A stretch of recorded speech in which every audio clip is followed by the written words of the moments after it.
গরু পাচার কাণ্ডে যখন তিহারে বন্দী হন অনুব্রত মণ্ডল, সেই সময় তৃণমূলের সাংগঠনিক রদবদলে কোর কমিটির হাতেই ছাড়া হয়েছিল বীরভূমের সংগঠনকে। তৃণমূল কংগ্রেসের সাংগঠনিক রদবদলে সেই কোর কমিটির উপরই আবার ভরসা রাখা হলো। অনুব্রতকে বীরভূমের নাম রয়েছে তৃণমূলের কোর কমিটিতে। কোর কমিটির চেয়ারপারসন হিসেবে নাম রয়েছে আশিস ব্যানার্জির। তবে এই জেলার জেলা সভাপতির পদে কাউকে রাখা হয়নি। 2004 সালে বীরভূমে প্রথম তৃণমূলের সভাপতি হন অনুব্রত মণ্ডল। তারপর মমতা বন্দ্যোপাধ্যায়ের দলে একাধিক সাংগঠনিক রদবদল হয়েছে, কিন্তু কখনো পদ যায়নি অনুব্রতর। জামিন পেয়ে ফিরে আসার পর তাকে কোর কমিটিতে সংযুক্ত করে তৃণমূলের শীর্ষ নেতৃত্ব। এবারও কোর কমিটির একজন সদস্য হিসেবেই রাখা হয়েছে অনুব্রতকে।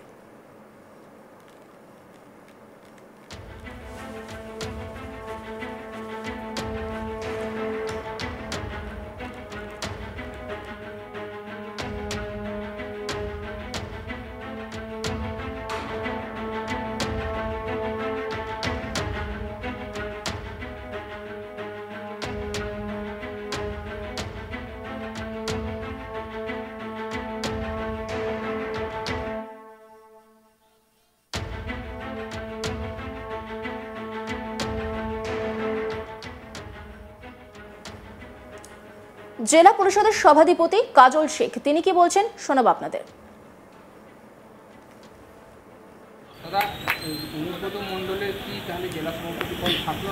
দেখুন, সেই বিষয়ে আমি কিছু বলতে পারবো না। সে বিষয়টা আমার থেকে আমরা ভালো বুঝতে পারবেন। অল ইন্ডিয়া তৃণমূল কংগ্রেস পেজে অলরেডি দেখানো হয়ে গেছে যে বীরভূম জেলা কারা পরিচালনা করবে। চেয়ারপারসন আছে, 7 সদস্যের কোর কমিটি আছে এবং 2 এমপিকে প্রত্যেকটি মিটিংয়ে ডাকার অর্থাৎ বর্তমানে বীরভূম জেলা পরিচালনা করবে 9 সদস্যের কোর কমিটি। সেটাতে আমাদের দলনেত্রী, বাংলার বাঘিনী, বাংলার মা, মাননীয় মুখ্যমন্ত্রী মাননীয় মমতা বন্দ্যোপাধ্যায় সিলমোহর দিয়েছেন। আমাদের যুবরাজ অভিষেক বন্দ্যোপাধ্যায় আমাদের উপর আস্থা রেখেছেন। স্বভাবতই আপনাদের মাধ্যমে দিনের শেষে একটাই কথা বলবো, যেহেতু আমাদের কোর কমিটির ওপর আমাদের দলনেত্রী মমতা বন্দ্যোপাধ্যায় আস্থা রেখেছেন, যে 26শে নির্বাচন আসছে, বীরভূম জেলার 11টা যে বিধানসভা আছে, 11টা বিধানসভায় জোড়াফুলি ফুটবে। মমতা বন্দ্যোপাধ্যায়, অভিষেক বন্দ্যোপাধ্যায় যাকে দাঁড় করাবে সেই বিপুল ভোটে জয়যুক্ত হবে। বিজেপি নেতা শ্যামাপদ মণ্ডল তিনি কি বলছেন শোনাব আপনাদের। এটা খুব পরিষ্কার যে তৃণমূলের এতই অধঃপতন, একজন প্রেসিডেন্ট নির্বাচন করতে পারছে না একটা জেলাতে। এটা হচ্ছে তৃণমূলের সবথেকে বড় অধঃপতন এবং অবক্ষয়। তো কোর কমিটি নিয়ে চালাবে, তার মানে কি একজন লোককে দিলে আর 5 জন বিরোধিতা করবে, এটা পরিষ্কার। আর সেটা দল কন্ট্রোল করতে পারছে না, তার জন্য এই সিদ্ধান্ত নিয়েছে। অতএব এই সিদ্ধান্ত নিয়ে কতটা কি ভালো হবে, আমরা পরিবারের 4 ভাই এক জায়গায় থাকতে পারি না, মায়ের পেটে সহোদর 2 ভাই এক জায়গায় থাকতে পারে না। কোর কমিটি নিয়ে কীভাবে দল চালাবে এটা আমি জানি না। আমার মনে হয় এটা ওদের দলের ব্যাপার, বুঝে নেবে, দল চালাক, তখনই ওরা রেজাল্ট পেয়ে যাবে। তবে এতে আমরা মনে করি আমাদের ভারতীয় জনতা পার্টির পক্ষ থেকে ভবিষ্যৎ খুব উজ্জ্বল হলো এবং খুব ভালো দিন এলো। আমরা এবার খুব ভালোভাবে দলটাকে এগিয়ে নিয়ে যেতে পারবো, এটুকু আমি বলতে পারি। অনুব্রত জানা ছাঁটাইয়ের জন্যই কি আপনাদের দলের পক্ষে ভালো হলো? না, অনুব্রতর ডানা ছাঁটাকে ছাঁটানো কোনো ব্যাপার নয়। অনুব্রত থাকতে থাকতেই আমরা রাজনীতি করছি। আমি এর আগেও প্রেসিডেন্ট ছিলাম, তখন তো অনুব্রতবাবু বহাল তবিয়াতে এবং খুব ক্ষমতা নিয়ে উনি চলছেন, তখন আমি রাজনীতি করেছি। তখন এই গোটা বিষয় নিয়ে একটা রিপোর্ট তুলে ধরেছেন আমার কলিগ, দেখাবো আপনাদের। 2026-এ নির্বাচনের আগে তৃণমূলের বড় সড় রদবদল, এবং এই বড় সড় রদবদল কিন্তু গোটা বাংলাতেই দেখা গিয়েছে। কিন্তু সকলের নজর রয়েছে বীরভূমের দিকে, কারণ এই বীরভূম হলো মুখ্যমন্ত্রীর প্রিয় কেষ্ট অনুব্রতর গড় বলেই পরিচিত।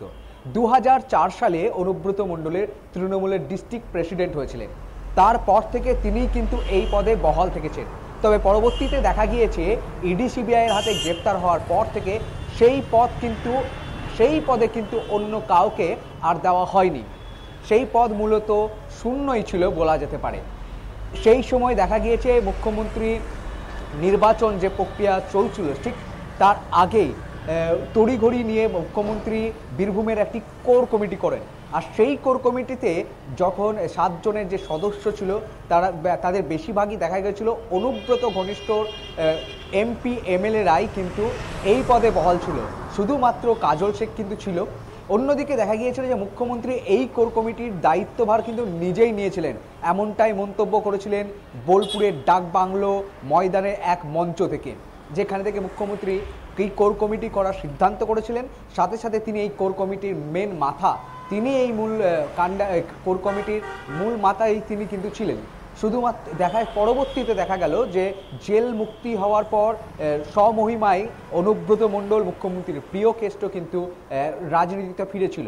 লাগাতার বিজয় সম্মেলনী, বিভিন্ন কার্যক্রম এবং বিভিন্ন ব্লকে ব্লকে রাজনৈতিক কর্মসূচি, তৃণমূলের দলীয় কর্মসূচি তিনি কিন্তু পালন করছিলেন। আর এর মাঝেই স্নায়ু যুদ্ধ, একটা ঠান্ডা যুদ্ধ হচ্ছিল কাজলপন্থী কেষ্টপন্থীদের মধ্যে। তবে এই কাজলপন্থী কেষ্টপন্থীর লড়াইয়ের মাঝখানে হঠাৎ গত সন্ধ্যায় যে রদবদল হয়েছে তারপর কিন্তু বিভিন্ন প্রশ্ন কিন্তু উঠছে। একটা প্রশ্ন প্রথমেই উঠছে যে মুখ্যমন্ত্রী তার প্রিয় কেষ্টর উপর কি ভরসা আস্থা হারিয়েছে, না মুখ্যমন্ত্রী প্রিয় কেষ্টর জন্য ইডি সিবিআই থেকে বাঁচানোর জন্য ন্যায় রণকৌশল নিয়েছে। এই প্রশ্ন কিন্তু ঘুরপাক খাচ্ছে বীরভূমের রাজনৈতিক মহলে। এই মুহূর্তে 7 জনের জায়গায় 9 জন কিন্তু কোর কমিটির সদস্য হয়েছে, 2 জন অতিথি সদস্য রয়েছেন। একদিকে রয়েছে বীরভূম লোকসভা কেন্দ্রের এমপি শতাব্দী রায়, অন্যদিকে বোলপুর লোকসভা কেন্দ্রের সাংসদ অসিত মাল। এবং এখানে যে সকল সদস্যরা পদে মুখ্যমন্ত্রী অনুব্রতর অনুপস্থিতিতে যে কোর কমিটির সদস্যদের তৈরি করেছিলেন, সেই কোর কমিটির সদস্যরাই কিন্তু বিভিন্ন পদে বহাল রয়েছে। শুধুমাত্র অনুব্রত মণ্ডল কিন্তু এই কোর কমিটির নতুন সদস্য রয়েছেন। এরপরেও দেখা গিয়েছে যে কোর কমিটির সদস্য নিয়ে একাধিক রদবদল, যেখানে কোর কমিটির সদস্যের মধ্যে অনুব্রত মণ্ডলই কিন্তু এই মুখ্যমন্ত্রী তৈরি করা কোর কমিটির সদস্যের মধ্যমণি হয়েছিলেন। তো বিশেষ করে বিভিন্ন কিন্তু রাজনৈতিক সমালোচনা হচ্ছে যে অনুব্রত মণ্ডল কি ডিস্ট্রিক্ট প্রেসিডেন্ট থেকে সরানো হলো, না ডিস্ট্রিক্ট প্রেসিডেন্টের পদে কিন্তু বহাল থাকলো না। কিন্তু একটা জিনিস স্পষ্ট বীরভূমের রাজনীতিতে দেখা যাচ্ছে যে অনুব্রত মণ্ডল যে ডিস্ট্রিক্ট প্রেসিডেন্ট ছিল তৃণমূলে, সেই পদে কিন্তু কাউকে এখনো পর্যন্ত বসানো হয়নি। উল্টে ডিস্ট্রিক্ট চেয়ারপারসন করা হয়েছে রাজ্যের বিধানসভার ডেপুটি স্পিকার আশিস বন্দ্যোপাধ্যায়কে।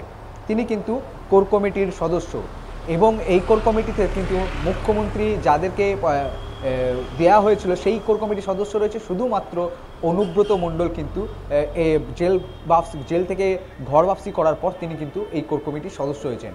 প্রশ্ন হচ্ছে একটাই, এই মুহূর্তে বীরভূম কার হাতে থাকবে? অনুব্রত মণ্ডল, কাজল শেখ, না আশিস ব্যানার্জি, না মুখ্যমন্ত্রী নিজেই বীরভূমি রাজনৈতিক ক্ষমতা তার হাতেই রাখতে চাইছেন? অন্যান্য খবরের আপডেটের জন্য অবশ্যই নজর রাখুন আজ তাক বাংলার ইউটিউব স্ট্রিমিংয়ে। লাইক, কমেন্ট, শেয়ার এবং সাবস্ক্রাইব করতে ভুলবেন না।